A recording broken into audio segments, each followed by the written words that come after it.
இப்போ ரொம்ப நாளாக எல்லாரும் தனிக்கூட்டை பற்றி நம்ம சேனலில் கேட்டுருக்கேள். அது எப்படி பண்ணலாம் அப்படிங்கிறத பார்க்கலாம். அதில் 2 விதம் இருக்குது. இப்போ நான் ஒரு விதம் பண்ணுறதை மட்டும் உங்களுக்கு காமிக்கிறேன். எலுமிச்சம்பழம் அளவுக்கு புளி. இதுக்கு உங்களுக்கு எவ்வளோ புளிப்பு தேவையோ அவ்வளோ எடுத்துக்கலாம். ஆனால் இதுக்கு உப்பு, புளிப்பு, திதிப்பு, வெல்லம் இருந்தால் தான் நல்லா இருக்கும். நான் இப்போ எடுத்துட்டு இருக்க சாமானுக்கு இந்த அளவுக்கு புளி இப்போ நினச்சிக்கிறேன் ஃபஸ்ட்டு. இது இலகல தான் இருக்குது. அதனால் நம்ம சாமான் வரைக்கும் இதை ஊற வச்சு நம்ம கரைச்சி விடும்போதுக்கு இது சரியாக இருக்கும். இது ரொம்ப ஹார்டாக இல்லை, இலகலாக இருக்கிறதுனால இது சரியாக இருக்கும். இப்போ இதை நம்ம ஊற வச்சுருவோம். இது ஊறட்டும். அதுக்குள்ளே நம்ம சாமான்கள்லாம் வறுக்கலாம். இப்போ நம்ம சாமான்கள்லாம் வறுக்க போகிறோம். அதுக்கு நம்ம எண்ணெய் ரொம்ப நிறைய விடக்கூடாது, கொஞ்சம் திட்டமாக விட்டுக்கணும். எண்ணெய் நிறைய விட்டுண்டா வறுக்கும்போது அந்த ஒரு மாதிரி அரைக்கிறச்சு சொதன்னு ஒரு மாதிரி ஆகிடும். அதனால் திட்டமாக நமக்கு எண்ணெய் விட்டுக்கணும். 1 டீஸ்பூன் அளவுக்கு ஆமாம், விட்டுண்டா அது போகும் நமக்கு எண்ணெய். இப்போ நம்ம இந்த கட்டி பெருங்காயம் வச்சுருக்கோம். இந்த கட்டி பெருங்காயத்தை எண்ணெயில் போட்டும். உங்களுக்கு பவுடர் இருந்தாலும் போடுங்க, கட்டி பெருங்காயம் இருந்தாலும் போடுங்க. உங்களுக்கு எது இருக்கோ அது போடுங்க. ஆனால் கட்டி பெருங்காயம் போட்டால் தான் எந்த ஒரு சமையலுக்குமே வாசனை. ரசமாக இருந்தாலும் சரி, எந்த ஒரு குழம்பாக இருந்தாலும் இது மாதிரி பண்ணுற விதத்துக்கெல்லாம் அது இருந்தால் தான் நல்லாயிருக்கும். அடுத்தது கடலைப்பருப்பு போட்டுக்கலாம். நான் இந்த கப்பால் 3/4 கப்பு கடலைப்பருப்பு போட்டுருக்கேன்.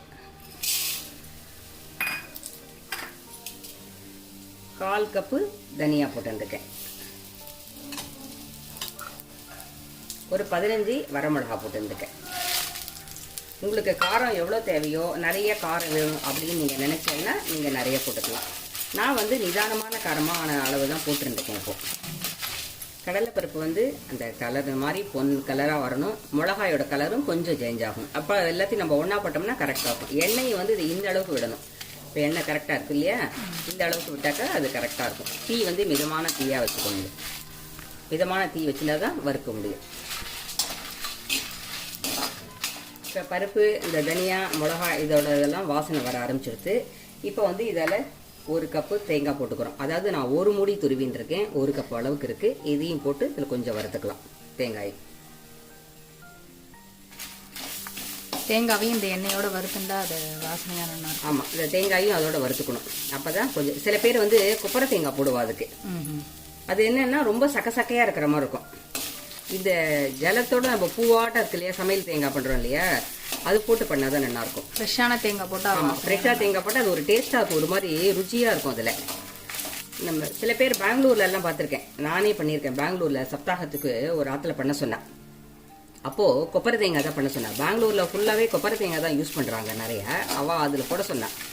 இருந்தாலும் இதில் உள்ள ஒரு டேஸ்ட்டு அது கொஞ்சம் கம்மி தான். கொஞ்சம் ஒரு மாதிரி சக்கையாக தனியாக நிற்கிற மாதிரி இருக்கும். அது இதுக்கு கருவேப்பிலையும் கிடையாது. இதுக்கு கருவேப்பிலை வேண்டாம்.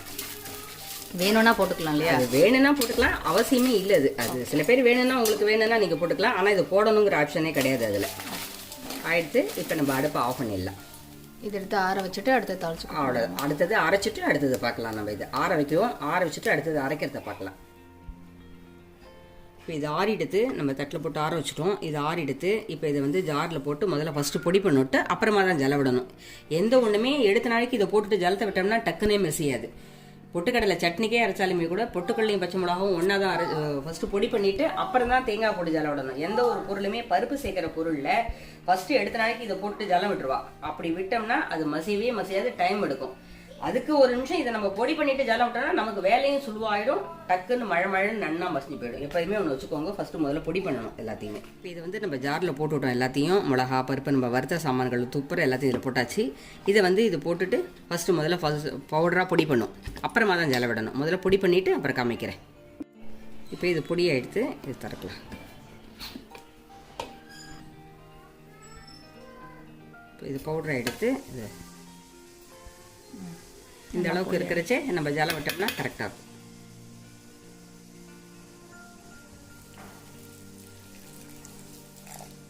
எவ்வளோ மாவட்டருக்கு ஒரு 1/2 டம்ளர் அளவு ஜலம் விட்டு 1 டம்ளர் விடலாம். நம்ம புளி வேற கரைச்சி விட்டு அப்புறம் இந்த ஜாடெல்லாம் வேற அலம்பி விடணும் இல்லையா? அதனால இப்போ 1 டம்ளர் அளவுக்கு அது கொஞ்சம் அரையணும். ரொம்ப கெட்டியாக எல்லாமே அது அரையணும் இல்லையா? அது அரைகிற அளவுக்கு இருக்கட்டும். அப்புறம் வேணா பார்த்துன்னு விட்டுக்கலாம். இதை அரைக்கலாம். அரைச்சதை பார்க்கலாம். இது தெரியுது. நைஸாக நல்லா மூணு நல்லா அரைக்கணும். இப்படி நான் அப்புறம் இன்னும் கொஞ்சம் ஜலம் தேவைப்பட்டது. இன்னும் ஒரு 1/4 டம்ளர் ஜலம் விட்டு அரைச்சிட்டேன் இதில். அடுத்தது நம்ம தாளிச்சு கொட்டலாம். இப்போ நம்ம எண்ணெய் விடலாம்.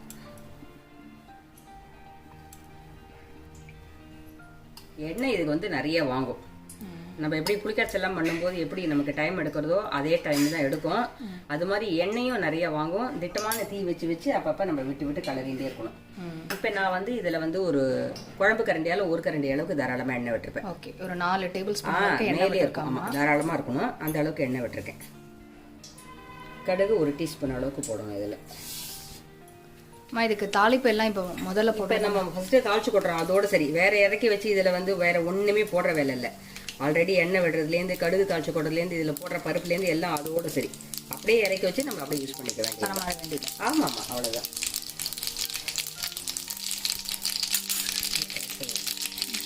அடுத்தது இதில் கடலைப்பருப்பு போடுறோம். அதில் இவ்வளோமா கடலைப்பருப்பு? கடலைப்பருப்பு வந்து ஒரு சின்ன குழம்பு கரண்டி அளவுக்கு இருக்கும். அதாவது இதால் ஒரு 1/4 கப்பு போடுறேன் கடலைப்பருப்பு. இதில் வந்து கடலைப்பருப்பு தான் மெயின் இதுக்கு. ஓகே, பருப்பு நிறைய போடும். ஆமாம், பருப்பு நிறைய போடும்.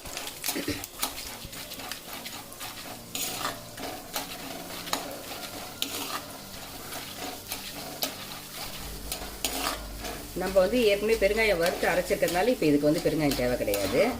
காரம்லாம் அதுலேயே போட்டுக்கணும் நம்ம எல்லாமே. ஓகே, இப்போ இதுக்கு தேவை கடுகு கடலைப்பருப்பு மட்டும்தான் போட்டிருக்கோம். உளுத்தம் பருப்பும் கிடையாது, கருவேப்பிலையும் கிடையாது இதில்.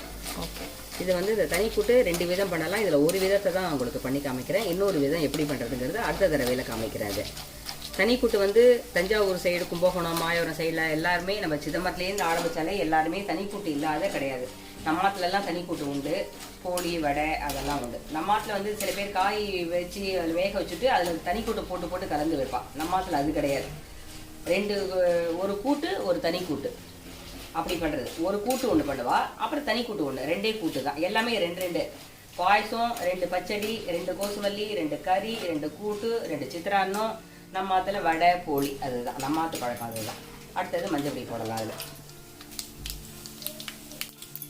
இந்த அளவுக்கு மஞ்சள் பொடி போட்டலாம். அதில் ஓகே, 1/2 டீஸ்பூன் அளவுக்கு ஆமாம் மஞ்சள் பொடி போட்டுப்போம்.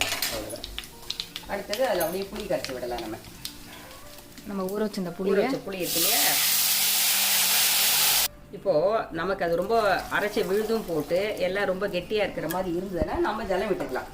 இது வந்து இவ்வளோதான் அளவுங்கிறது கணக்கு கிடையாது. அதுக்கு எவ்வளோ தேவையோ அவ்வளோ ஜலம் விட்டுக்கணும் தான் ஆகணும். அடுத்தது நம்ம இந்த அரைச்ச விழுதியும் அதில் போடணும்.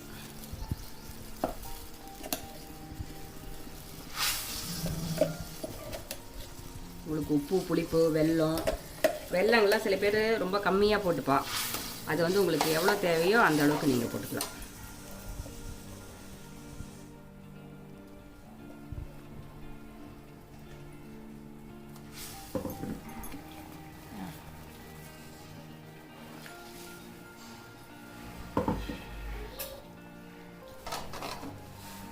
இது கட்டி இல்லாமல் நல்லா கலந்துட்டு அடுத்தது இதுக்கு தேவையான வெல்லமும் உப்பும் போடணும். இந்த அளவுக்கு இருந்ததுன்னா கொதிக்க கொதிக்க கரெக்டாக வரும். அது கெட்டித்தன்மை அப்புறமா வரும். இந்த அளவுக்கு இருந்தால் சரியாக இருக்கும். இந்த கட்டிலாம் வந்து நல்லா கட்டிலாம் நல்லா கரைச்சி விட்டாச்சு. அதில் அடுத்தது நம்ம இந்த வெல்லத்தை போடலாம். வெல்லம் தான் இதுக்கு மெயினாக நிறைய தேவையே. வெல்லம் துளிப்போரம் போட்டால் அந்த தனி கூட்டு டேஸ்ட்டே படாது. வெல்லத்தில் தான் மெயினே இருக்குது. உப்பு, புளிப்பு, வெல்லம், காரம், இதுதான் இதுக்கோட மெயினு. என்ன இவ்வளோ வெல்லம் போடலே நினைக்காதீங்க. இவ்வளோ வெல்லம் போட்டால் தான் நல்லா இருக்கும். நீங்கள் வேணால் கம்மி பண்ணிக்கலாம், ஆனால் இவ்வளோ வெல்லம் போடணும். அப்போ தான் டேஸ்ட்டாக படும்.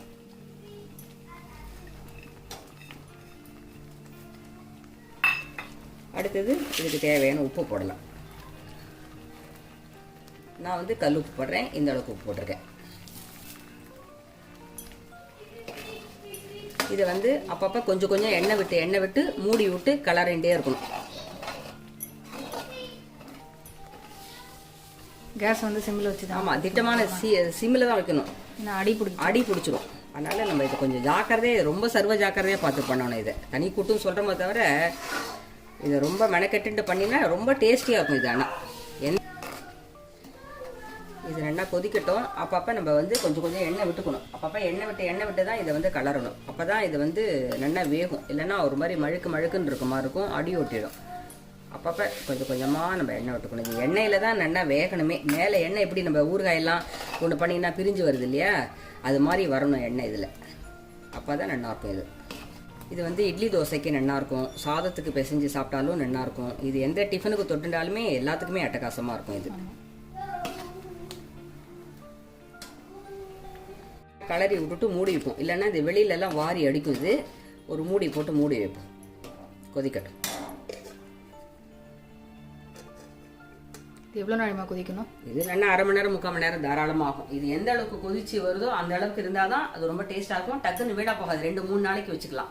நம்ம வெளியில் வச்சு யூஸ் பண்ணிக்கலாம். நல்லா இருக்கும். அது வந்து வேகிறத பொறுத்து, நல்லா கொதிக்க வைக்கிறத பொறுத்து இருக்குது. அப்படி இருந்தால் நல்லா இருக்கும். அது வேகட்டை பார்க்கலாம்.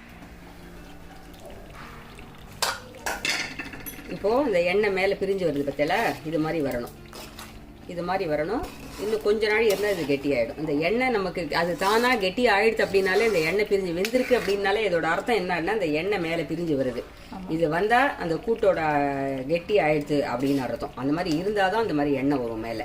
ஓகே, இல்லைன்னா வராது. அப்படி நீ எண்ணெயும் கொஞ்சமாக தான் விட்டுருந்த? ஆமாம், நிதானமாக தான் விட்டுருக்கேன். அந்த எண்ணெயும் மேலே வந்துடும். நமக்கு இன்னும் கொஞ்சமும் எண்ணெய் விட்டு பண்ணினோம்னா நல்லா இருக்கும். சில பேருக்கு ஆயில் சேர்க்கால எங்களுக்கு போகிறோம் அப்படின்னா நீங்கள் நிறுத்திக்கலாம்.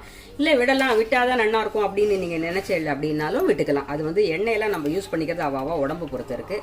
ஆனால் நான் இன்னும் கொஞ்சம் விடுறேன். அது விட்டால் தான் அது டேஸ்ட் படும். அது ரொம்ப நல்லா இருக்கும்.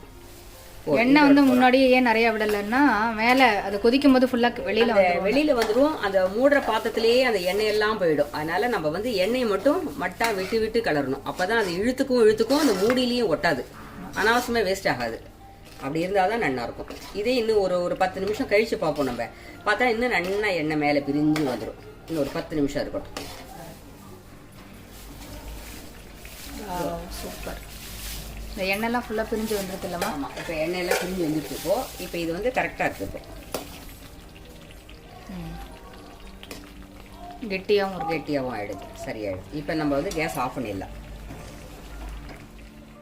சூப்பரான தனிக்கூட்டு ரெடி ஆகிடுது. இந்த தனிக்கூட்டு வீடியோ உங்கள் எல்லாருக்கும் ரொம்ப பயனுள்ள வீடியோவாக இருக்கும்னு நினைக்கிறேன். அம்மா சொல்லிக் கொடுத்த மாதிரி நீங்கள் எல்லோரும் ட்ரை பண்ணி பார்த்துட்டு உங்களோட ஃபீட்பேக்கை வந்து எங்களுக்கு சொல்லுங்கள். இந்த வீடியோ பிடிச்சிருந்தது அப்படின்னா உங்கள் ஃப்ரெண்ட்ஸ்க்கும் ரிலேட்டிவ்ஸ்க்கும் ஷேர் பண்ணுங்கள். மறக்காமல் நம்ம சேனலையை வந்து சப்ஸ்கிரைப் பண்ணிக்கோங்க. மறுபடியும் அடுத்த ஒரு வீடியோவில் உங்கள் எல்லாரையும் சந்திக்கிறேன். நன்றி, வணக்கம்.